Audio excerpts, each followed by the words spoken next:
Hello and welcome to the Bee Formless Flow Driven CEO podcast. I am super excited to talk to Dan McMahon, all the way from the East Coast of South Carolina. It's the lower country where you've got ocean and mountains. I think I got that right, Dan. And it is Wednesday evening, late evening. So I'm pretty honored that you're taking the time to chat with me. Welcome to the show. Thanks for having me, Bee. I'm pleased to be here. Yeah, awesome. Awesome, awesome, awesome. I want to first, I'm gonna switch it up a little bit. I want to tell everybody about your response to my question when booking into the pod, because I think this is going to inform the way we have our chit chat today. And I always ask anyone who books into the pod, what is one or any unique insight or lived experience when it comes to life, leadership, and business? And I absolutely loved. I had a giggle when I read your response, and it was, I have some interesting hobbies, including performing improv, and I'm now dabbling in stand-up comedy. There are messages for leadership that come from learning about these two very different art forms.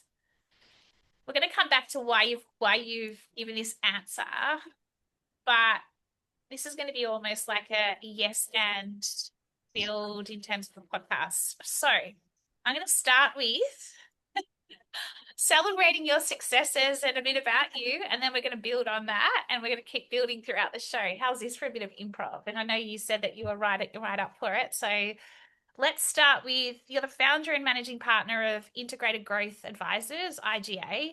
It's a value creation advisory helping private companies and accounting firms systematically grow revenue, profitability, and enterprise value. You bring 25 plus years as a nationally focused CPA and business advisor. And previous to that, you were serving as an audit partner and partner in charge of sales and marketing at a regional firm based in something England. I only just wrote down England, and it was the New Northeast, England. New Yep, New England, England. Thank Northeast you. United States. Yeah, Northeast United States. Tell us about tell us about it all. How you became founder managing partner. Yeah, tell us a bit about your journey. How you then got into hobbies such as performing improv and now dabbling in stand-up comedy. Tell us a bit. Well, again, I appreciate the chance to be here and the opportunity just to talk a little bit with you. I started my career in accounting, and public accounting is what it's called. And for any of your followers or listeners that uh, have a viewpoint of what accounting is, it's probably all of that. It's very boring, but it could also be very intense, and it could be very interesting. In fact, if I could, can I just plug a book of a friend of mine? His name's Greg 100% Adams. plug away. Look up Greg Adams, and he just wrote a book called Green Shades, which is a very interesting book about a CPA, a certified public accountant, being caught in the middle of a huge crime scenario. And he writes an exciting book about an accountant, and he's an accountant himself. So the reason I bring that up is because the book takes place in Sydney, Australia, and of course you're in Melbourne, and I'm in the United States. Anyway, I started my career in public accounting and worked a lot of hours. It was a hard career, I will say. It was rewarding, but very hard. A lot of grind, a Yeah. lot of late hours, and ultimately, I was to a point, and I think most people that work in public accounting, they're always trying to figure out, what am I going to do when I grow up? For me, I didn't grow up for 20 years. I was in the business for 20 years, and I had risen to the role of partner, as you mentioned. And our firm got acquired by an international accounting firm. And it was at that time that I was able to kind of take a right turn and take a lot of risk. And I founded Integrated Growth Advisors. And I did it on the basis of everything that I had enjoyed doing as a CPA. All the business advisory work that I did, which I found to be exciting, all of the forward looking work that I did, helping clients see the future a little bit and getting away from always looking at the past. As an auditor, I was always living in the past. So I wanted to spend more time being Oh, forward looking and futuristic, let's say, from a business sense. love that. So that's what led to me founding Integrated Growth Advisors. I could have gone along with the transaction, but I didn't, and I founded this business, and that was 14 years ago. Wow. Yeah, I looked a lot younger back then. I can tell why you'd be good in stand-up comedy already. Like, yeah. Wow, what a story. And like accounting, as you say, is accounting, right? But I actually have a different view sometimes where it's like that creative accounting in terms of the ability to not mess with numbers, don't get me wrong, but just, stats and maths versus accounting. I've always preferred more accounting than the maths and the stats side of things, which I was never really good at. But accounting, like I'm not an accountant, don't get me wrong, but yeah, I just think there's more dynamism in it, if you ask me. But interesting where you talk about the backward and the forward and auditing, and I hadn't thought about it in that way in terms of looking back versus looking forward. In terms of that transition from the role you were in to then starting your own business and taking calculated risks, obviously. Was that was that like a light bulb moment for you, or did you just literally quit your job and then that was, like you talked around the hustle, the grind, and the, unsustainable, I guess, lifestyle, if you like, where you're just constantly push, push, push, push, push. Yes, you're getting that success, you get to partner level. You then take a right turn, start your own business. I guess my question is, what did you take from the experience you'd had, and then what did you say to yourself in terms of, I will not do that when I go into my own business? Because having your own business is can be 24/7 consuming. Do you know what I mean? Like, so I guess Yeah. two questions, like, yeah, the transition of I'm going to do this, and then how am I going to do it differently as I look forward? Yeah, I believe I took a right turn in doing this, but there were many times where I wondered if I was struck with a case of dyslexia and maybe I really took a left turn because this is not a lot of fun at times. Being an entrepreneur is very No. difficult. And for me, I was always looking for what I was going to do next, and that's the beauty of a career in public accounting. Right now, there's actually a shortage, at least in the United States and in the UK. I do some business with people in the UK. There's a shortage of accountants in this world, and a lot of people aren't going into that as a profession anymore. So I think it's very rewarding and it's a great place to start your career because you get to see so many things. I mean, I was in and out of I'll say conservatively hundreds of businesses. It might have been in the thousands in my 20-year career. I saw so many different business models, so many different approaches to success, and many that were similar. Um, but when I started Integrated Growth Advisors, I actually was at the point where I thought, okay, I this is what I'm supposed to do. This is my calling. I don't know that a light bulb went on as much as I did not want to go and essentially start over in another accounting firm scenario where I had to, reprove myself. And Yeah. at the time I was 42 years old and I thought, I just don't want to do this again. I want to finally do what I like to do. So it wasn't necessarily a light bulb moment, but it was an opportunity for me to try and do what I enjoy doing most and the things that I do best. And I found that to be kind of liberating because I didn't have to work so many hours during tax season, tax season and busy season, they call it, when you're looking at year end accounting and financial information.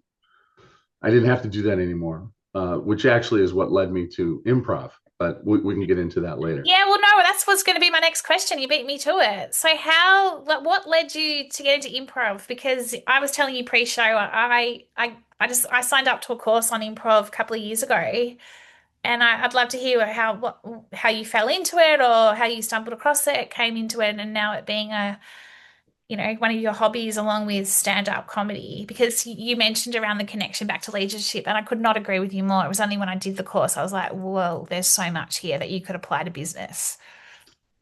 Yeah, as an entrepreneur, you're called upon to do things like this. And I honestly, I couldn't do this if I hadn't gone through a number of rounds of improv schooling. You're called upon to speak publicly. And at the time that I started this business, I didn't have to work those late nights, as I was mentioning, and I didn't have to work weekends during tax season. Tax season is in the United States, it's from January to April. And for those 3.5 months, Brutal. accountants are working very late hours Yeah. trying to, prove out the numbers from the last year end. And you work a lot of hours. It's a big grind and a lot of crunch deadlines. And when I left public accounting and started this business, I literally was thawing out. I didn't know what to do with myself on a Saturday afternoon. It's like I had for 20 years, I had stolen my Saturday afternoons in the wintertime.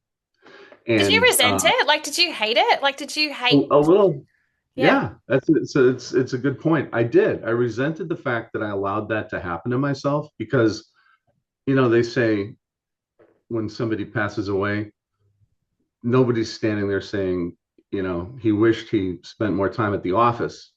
But I spent a lot of time at the office, and that was back in the days before we did a lot of remote stuff. So I was thawing out. I didn't know what to do with my Saturdays and Sundays. And I had some friends that I grew up with that had gone through improv. They were actors, they were actually acting minded people. And I thought, no, no, I'm a business guy. I'm not doing that. And they said, you should do improv. Well, I had just came over me one day and I decided I'm going to sign up for an intro to improv class that's what in I New did. York City. I lived about an hour and a half outside of New York City. And I said, if I'm going to do it, I'm going to New York City. Yeah, how So good? How good? yeah, so I went to the improv school called Improvolution in New York City, and their whole thing was improv for anyone. So there's a number of improv schools in New York City, but that one is improv for anyone, and it's for real. I mean, I went not knowing what to expect, and in that intro to improv class, like probably very much like the class you took, here I was, an accountant standing in a circle with a group of people, and the woman to my right was an attorney, and she wasn't like an attorney that would be on a late night television program, television program. I'm She was, thinking Judge Judy, like for some strange reason, like yeah, like but I'm not, you know what I mean? But like, yeah, it's that when you, yeah, yeah, but we were in an intro to improv class. So the way she defined herself is she said, because we all went around the room and said what we do for a living, and she said, you know, all the fine print in legal documents that nobody ever reads, and everyone said, "Yeah, yeah." She said, "I write that stuff," you know, and we got a big laugh, or she got a big laugh out of that. So anyway, here she is standing to my right, very shy, very introverted person. I'm somewhat introverted too, to go into accounting and live in the accounting world for 20 years. But here I am in the circle, and after a 3-hour class, the instructor had her and me singing opera, oh my gosh. and it was legit. So it was legit. So this is just amazing. And that's intro to improv, 3-hour class. So then I signed up for like an 8-week class. And then it was 8 weeks, 8 weeks, 8 weeks Yeah, I did after eight that. weeks. Yeah, for 4 years. 4 years. So Wow. yeah. And I signed up for a lot of intro to improv classes because I felt like I needed to be held back. But the reality of it is, improv is it's just about showing up, and you build a lot of self-confidence in doing it. But it's about showing up and just leaning on your own intuitions and yes-anding your way through a scenario that might be uncomfortable otherwise. And free flowing, like that free flowing, like we talked around communication, like we've always been told to think before we speak. But what if we spoke before we think? That was a big one for me. When to get into flow and, like even when we're presenting and things like that, when we're so scripted and so structured or, preparing for something, we lose our way. But then if we use the improv and, the kind of that analogy and the ability to yes and continue to create a story, you can put structure around it, or a system, and we'll come back into your business shortly. But I love that because it gives you this ability to be able to like bring out the best in you. Like, do you know what I mean? And like you obviously, and watching you then, your energy and just how you talked about it, you just see how much it just must have at the time when you had been resenting Saturdays for so long, didn't know what to do with yourself, and then find this hobby, if you like, and you're like, oh, like that's your light bulb moment. That's your like, oh wow, this is Yeah. my calling, part of my calling as well, because it's not just work, work, work. It's like your work is now starting to fit into your life. Do you know what I mean? Like versus your life's always fitted into your work. Mm. Yeah, exactly. And my work, that's exactly right. My work was fitting into my life because what I forgot to reiterate in that story was I didn't know what to do with my Saturdays and evenings. But I also, I said earlier, as an entrepreneur, I was called upon to stand up in front of a group of people and be convincing and to have confidence and to be a good speaker. Something that I was not the greatest public speaker, and I wanted to improve my public speaking. But what I learned, I did, I the public speaking came along through the experience. But what I learned was how to be better at collaborating. Mm. My former employers that I butted heads with through my career at times, had I known improv and and how to be more collaborative, I learned how to be a better team player. I learned how to and I learned how to listen because Actively, uh, yeah. yeah, active listening is such a big deal when you talk about improv because you're thrust onto a stage with another person that you've done this with before. But the two of you, or a handful of you that might be on stage, the two of you don't know what's coming at you from the audience. And you know what, B, that's just like being in front of a boardroom. You 100%. don't know what this stodgy group of people in a boardroom are going to throw at you. And sometimes there's a lot on the line when you're in a boardroom. And ironically, there's nothing on the line when you're in front of 100 people on a stage, you know? So, It's such a good analogy, isn't it? And it's also that whole not looking backwards. It's the ability to keep what I call bouncing forward. Like, no matter what, like bouncing forward and thinking on your feet. Like just that constant, like you say, you get you're in situations, whether it's in a boardroom or wherever, and a grenade's thrown at you and you're like, and as part of improv, it's just like, okay. I just have to keep going with this, and it's almost like you try something and then you try something. It's like it's that continuous build, it's that continuous going forward. And you know what? Things drop. But what I loved about improv in that regard as well, and I can't remember what we said, but if like, when you're in that group team scenario and you're team building a story or whatever in improv, and someone stuffs up, it's like we used to have to celebrate it, like, woo, yay! Like, and so it's like that whole, and so you get over your ego, you get over this whole, oh my gosh, I've just failed. It's such a fail fast. You don't even think about it. You're just laughing at yourself because you're like, okay, well, and because you're starting again. I yeah, loved that game as well. I did too. Let me just say something about that. Because I was a CPA, people in accounting firms, they walk around sometimes and they say, this is a no mistake game. Like, of course it's not. Okay. I mean, there could be like very big mistakes when you're reporting on the numbers of a large public company and there's shareholders. I mean, those are big mistakes. Mm. Don't get me wrong. but the day to day, it's not a no mistake game. And, sometimes the cultures of the firms that I worked for would be just an air of heaviness of very serious people that took themselves too seriously, in my opinion. Mm. So when in improv class, they do have that exercise where I made a mistake and then everybody cheers.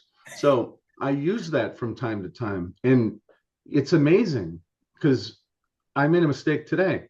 I got on a Zoom call that I hosted and I was on the wrong Zoom link. And I'm getting texts from all the people at my client. They're like, "Where are you? I was on the wrong Zoom link." Oh my And God, I've I done got that. on 4 minutes late, and I started off and I said, I made a mistake. And you know what? That just lightens the room. Oh, No doesn't big it? deal. I didn't cheat them out of 4 minutes. But I made a mistake and we just moved right on. It's not that big of a deal. Yeah, it's calling it out, isn't it? It's that potential to call, well, not potential, it's just calling it out. So how did you, so you start this hobby in New York, of all places, quite amazing. I'd love to do improv in New York. And then you've started IGA, Integrated Growth Advisors, which is about, like we said, it's like how do you systematically grow the revenue, the profitability, and the enterprise value. What, like, how did you put like the two kind of almost like worlds collided at the one time? Like you're wanting to move forward. You don't want to work in backwards. You don't want to, and I shouldn't say backwards, but you know what I'm saying. Growth is what you're about. System, like, you can't have a business without a system. You can't have a system without a business, all of that sort of stuff. How did you then start to, like, what did you start to see how I mean, we've been talking about it, but from a business, like as an entrepreneur, did it open up more fresh ideas and perspectives on how you build your business?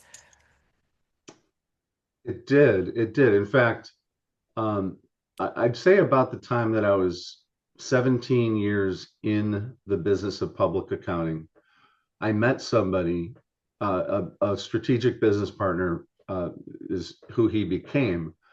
And he came to our office and he gave us a presentation about a program that a software program that he developed.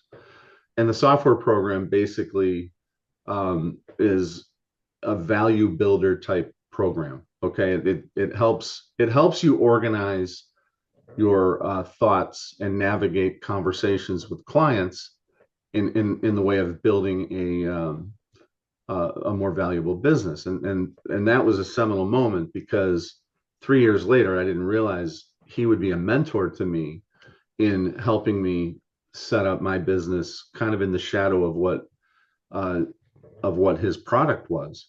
So I ended up sitting through this presentation, and I thought I knew a lot. I was 17 years a CPA. I've been in front of so many different clients, and I thought I knew so much, and that's not a good thing when you think that you're on top of your game intellectually, because there's always a lot more to learn. So True. he gave this presentation and he pretty much just said, every business is made up of um, what we call today sales and marketing, uh, people, business administration. So that's the accounting and financial reporting and all that kind of stuff. And then delivery of services to a client or delivery of a product to a customer. He essentially that's our current model, but he laid something out that was foundational to that. And I just sat there and I thought, that's my missing link to understand how a business operates, because I was always laser focused just on the accounting and finance. Yeah. Yeah, we would go do walkthroughs of their delivery process and see if there's any internal control weaknesses, things like that. But that really wasn't understanding the Is the full view of ecosystem. the business. Yeah. Yeah. So when that happened, I was just like, I think I want to do more with this. And I became the liaison person between that company and ours. And that's pretty much the spark where I started to think maybe I can do more of this and less of the accounting Yeah. going forward. I love that. And it's so true, right? That whole ecosystem, the whole total strategy of a business, like, and then there's the layer on top of that around what I call, the purpose and, that mission and the values in action, if you like, and then what's your overarching business goal, but also financial goal. They're so Hmm. important, and yet quite often so many businesses don't have that. And they're kind of down here looking around, and it's just like, okay, well, we need to, like, let's lift it up right now. Like, do you see Yeah. that still? Like, is that like, are you Yes. seeing that more and more in a world that is so complex, so much change going on? Are you seeing less strategic vision, I, oversight, you or more? know, I can't speak to that from a generalities perspective. Yeah, Um, but what I do see is a lot of my clients, they're down in the weeds and they need us to just we're not going to outsmart them, and we're not going to be better at running their no, business than they are, but we bring objectivity yeah, and guidance, yeah, and we can't bring objectivity unless we can lift them up, get them to pause and look around at their organization, and see what might need to be done to gain some traction and move forward. So I see a lot of that where people are tactically stuck in the weeds, and uh, sometimes they do not pause and do any strategic planning. And that's one of the things that we do with any new client.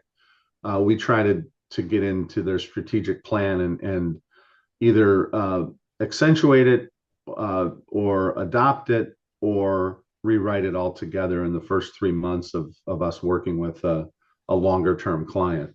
yeah. Uh, It's a starting point, isn't it? Why do you think?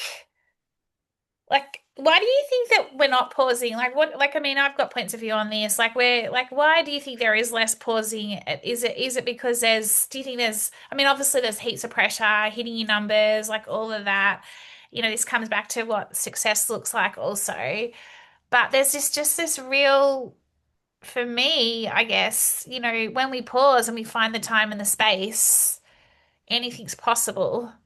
And when we lift ourselves out up of the way, it's less exhausting. You're seeing more. You can see the ocean. You can see the mountains. Do you know what I mean? Like, what's your view, like, in terms of, from I guess, from an entrepreneur, but also from whether you're a CEO or a leader perspective, why aren't we pausing? I think it's a very good observation and a good question, and I think what you might be getting at is just how fast everything moves in this world these days.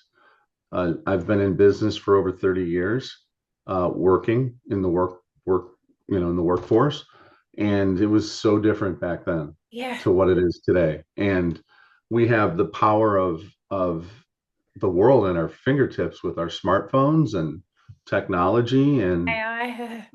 yeah, AI. I could write a term paper in AI. You can too, and I'm sure a lot of high school students and college students have figured that out as well, obviously.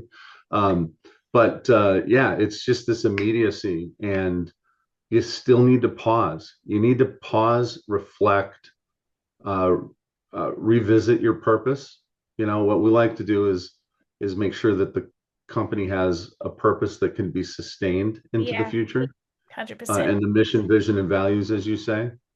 Um, so yeah, it's really important to pause. Yeah, and it's kind of, it's almost like you have to structure it into your schedule. Like, I think about active recovery a lot, in terms of, like, I've done what you've done, where you're working every weekend, you resent it, you get to Monday and you're exhausted by the start of the week all over again. And it's finding that space and place to be able to pause, but also to have that active recovery where you're regenerating, you're resetting yourself. And it's not just sitting in front of the TV, or it's not just, whatever. It's actually doing something that's active, but it's a recovery process. And I feel like there's a really big opportunity in business and in the world for more of that. but it's always like it's almost like pushed to the wayside because it's like, no, I don't have time for that. That's I can't be doing that. Like I have to be on and I have to be focused. Yeah, and think yes, and think about how that relates to leadership.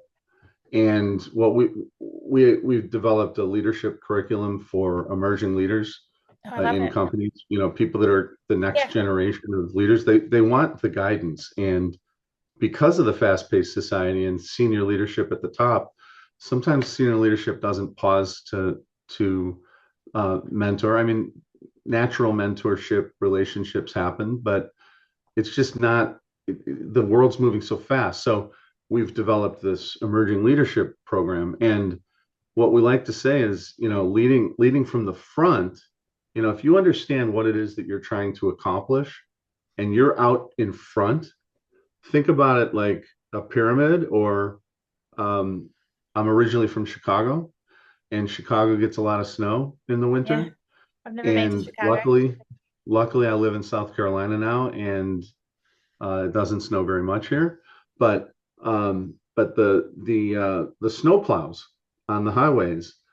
Sometimes you see a snow plow and it's got a point on it, and that point is basically blasting through the snow and throwing off all the excess snow and clearing the path. Subtracting. So if you're so if you're the leader and you're leading from the front and you have systems and processes and a purpose and you understand what it is you're trying to accomplish and you're informing everybody that's coming along behind you, all that snow, so to speak, but in the case of work, unnecessary work and drama and stuff that doesn't matter, that's all blowing off and you're able to plow through and find your way forward. And on the other hand, think about it if it was inverse and you're trying to push a snowplow where the triangle of the plow is inverted, you're not going to go very far before you're just completely stuck.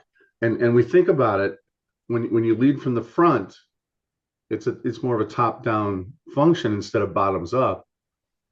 And bottoms up is trudging through inefficiently and ineffectively. Yeah. I really like that analogy. That's very cool. Like, yeah, it's like that. I'm all about the subtractive psychology and remove and let go to be able to go forward and to also reimagine and create, right? Or reshape. Because given how fast-paced everything is, nothing's linear, and we almost it's like, we're constantly pivoting or we're constantly shaping and reshaping, but it's having that North Star or that strategy in front of you that is guiding you along the way. I want to pivot now to talk about this is so improv where you have got one story and then it's like a completely different story and you're building on it. Stand-up comedy. So you go, you improv, and you're dabbling in now in stand-up comedy. Tell us about that. Yeah, I mean, it's clearly a hobby. I don't have any intention to make a career out of it. And, I usually get the smart ass friend of mine that says, don't quit your day job. And that's okay. Um, One of the things that I feel like I have an ability to do is to get a group of people to laugh. And that's why my friends said I should try improv. And, occasionally somebody would say, you should take your show on the road. And it's just in just family and friends type of communication, saying something to make somebody laugh, it's very different from actually performing on stage in improv, which is even way more different than doing stand-up comedy. So because I can do that, I'm not saying I'm great at it, but I can do it. I thought, well, the next progression for me would be to get up on stage alone and be able to make a crowd laugh. And I literally thought I was going to get up there and just improv it and wing it. And I was so wrong. I took a class to learn how to do stand up comedy. And every class we would sit there and we'd write jokes. And he taught us how to deconstruct a topic and then write a joke from it from your own observations, like situational comedy and what's your point of view? And he taught us how to do that, the instructor. And next thing you know, I'm writing jokes all the time. I've got my notes in my iPhone filled with observations that I want to turn into jokes. Now, I could use those in a presentation. I could use them in conversation. I can use them in a stand-up comedy show. But what I learned, the biggest thing I learned about stand-up comedy is the amount of preparation that goes into it. And if you align that with leadership and strategic planning, 100%. Yeah. you are thinking, okay, if I say this, am I going to get this reaction from the crowd? And I don't know what the audience is going to be like, but I'm thinking, I'm planning it out. If I say this in this way, in this tone of voice, am I going to get the reaction from the crowd? And it takes a lot of planning and practice. Like I've never practiced uh, giving a presentation. Not I've never the best student, so I never practiced giving a presentation.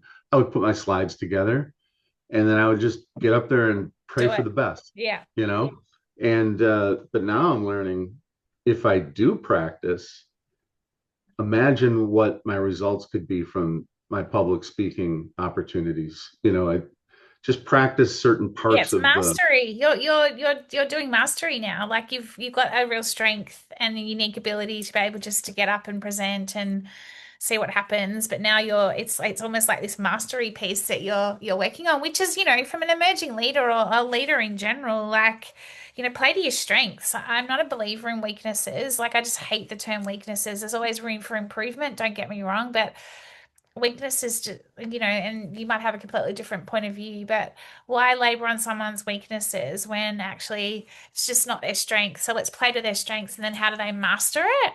And I think what we're talking about here is exactly that. It's that ability to then master something, but also putting you out of your comfort zone, as leaders and, even as entrepreneurs, like, was having this very conversation this morning with somebody that the problem's never the problem, the brief's never the brief, so how do you then deconstruct a problem, for example, to then reconstruct it and find the solve that way? So it's really interesting. This, yes, it's a hobby for you. Again, stand-up comedy is a hobby, but there's so much you can apply back to business. Yeah, and it is about continuous growth. And Yes. the one thing, as old as I keep getting, Keep going one on, thing on about. about your age. I'm 48, by the way. So like you're only as what, old as you feel or young as you feel, whatever the saying is. So you're playing That's in your that's prime. true. That's true. Yeah. Well, and here's the thing.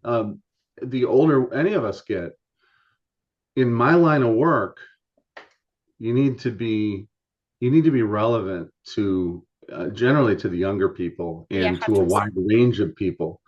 And I can't just fade away and sit back and kick my feet up. I have not reached that summit in my career or my personal growth. And that's, I mean, I don't know what to do after stand-up comedy. I suppose I can try out for a community play or something, which would be a You're whole just like other thing constantly. to do. Yeah. Yeah, because I do have to keep pushing myself out of my comfort zone. Here's the other thing I say. With my clients, I'm usually dealing with something that has them stuck, and Yeah. they're reluctant to make a move and take a step forward.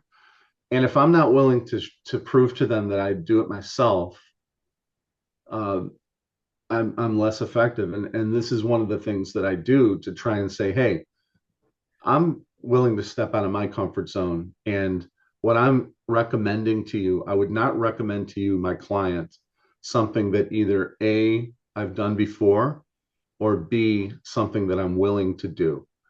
And I think that's part of internally why I decided to do it from a business sense. Yeah, I love it. It's also your lived experience. Like, I think leadership is all about the lived experience, right? Like, when you're working with your clients, I talk about not every day is great. Like, you have your moments. Like, I think for too long we've kind of had this, I guess, what's the word I'm looking for? But there's almost like being this is what it is, but like this is what leadership is what it looks like. But it's continuous growth, it's continuous evolution, it's continuously pushing yourself out of the comfort zone and not from a hustling, burn yourself out mentality, but more of how do you continue to bounce forward? How do you continue to go forward? And what are you learning from that day in, day out? Imagine if I could just say this. Imagine being the CEO of a company that does stand-up comedy, or the CEO of the company that does improv as a hobby and brings his or her team on an offsite retreat to learn intro to improv. You're then a step ahead of everybody. And I think the more that you're focused on your interpersonal growth at whatever age you might be, you're you're able to kind of stay a step ahead. You're supposed to be a leader. You need to be a step or two Yeah, ahead of everybody 100%. else. Yeah, 100%. I love it, Dan. So Dan, how do you get like so what are some of the things you do when you get stuck? Like as a entrepreneur CEO, no doubt you have your days. What are some quick tips that you would give to anyone if they're having they're being stuck? Like what do you do? Truthfully, one of the things I do is I golf. If I go golf, I play golf. I step away from it and I give myself a chance to just step away and recharge my brain. I walk my dog. I do things like that. Um, Another thing that I love to do is I like to cook, and I'm a good cook. So those are the things that I can control. I can't control my golf game, but I can control how uh, my cooking goes, and I can have a good time with my dog. So I try to unplug. That's one of the I love first that. things I do. Active, yeah. Another, yeah, another thing I do is I've got a couple of coaches that advise me. I'm advising my clients, but I have someone that advises me, Same. and it depends on what the situation is. I'll reach out to one of them to help me through. And I'm very grateful for the input that they've had. And I'll say, it's not cheap. They're not cheap. Um, and it could be money in my pocket if I didn't have them. But I don't think I'd be able to overcome Yeah, some of the challenges I've I done agree. in my career without them. They're like a guide, right? Like I see it as a guide. They don't give you the answers. The answers always come from within, but they call you out on stuff. They give you that fresh Hmm. perspective, that objective, you know, pull you out of like the weeds we were talking about earlier. Dan, how do we find out more about you? Where do we go? How do we find out more about IGA? How do we find out more about you've given such great insights, wise words of wisdom. Yeah, where do we find you? Appreciate that. Integratedgrowthadvisors.com. And that's our website. It's a mouthful. They say it's good for branding to make everybody Yeah, type it's that, great. but I think it's really great. in, integratedgrowthadvisors.com, and you can find me on LinkedIn. I'm actively writing and trying to put a lot of content out there that I hope people find useful. So check me out there. And I'd love to connect with anybody that is interested in having a discussion like this. Yeah, amazing. Okay, thank you. And I'll share that in the notes. I feel like you need to start a Instagram. You might have already done that on stand-up comedy or improv, Dan's life lessons or something. I don't know. Like I'm just giving you like throwing something out. Oh, that's a great idea, and I've thought about it. Um, I think it'll be Stand-up's a lot about reading the audience, though. So electronically, I don't, No, I I don't know. get it. I totally get it. I get it. Oh, Dan, thank you so much. This has been an incredible chat. And I can't, as soon as like I saw your answer, I was like, oh, this is going to be a good one. just all your, yeah. Thank you so much. I do really appreciate it. And you're a fellow Leo. I'm a Leo. We've got that amazing roar behind you. Great picture. Plus all your accolades behind you as well. I can see all the other, certifications and no doubt. So thank you, Dan. I'm going to let you get back to your what is left for the rest of your evening. Bit tongue-tied right now, but yeah, thank you so much. I've appreciated chatting with you. Likewise, thank you for the invite to join you on this podcast. It's been great. Yeah, thanks, Dan. Have a good night. You too.